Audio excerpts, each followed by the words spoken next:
अस्सलाम वालेकुम नाज़रीन, मैं हूं हुरैन फातिमा और आप देख रहे हैं हिमायती न्यूज HD चैनल।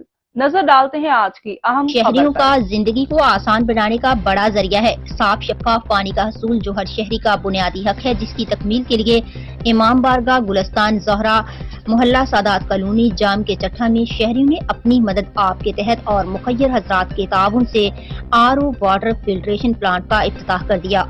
इफ्तिताह मजलिस वहदतुल मुस्लिमीन पाकिस्तान के सूबाई सदर अल्लामा सैयद अली अकबर काज़मी ने किया। इस मौका पर उन्होंने कहा कि अवाम की बुनियादी जरूरियात जिनमें तालीम और सेहत, रोजगार के बाद पीने के लिए साफ शफाफ पानी हर शख्स को मुयस्सर होना चाहिए। साफ पानी इंसानी सेहत के लिए फायदेमंद है।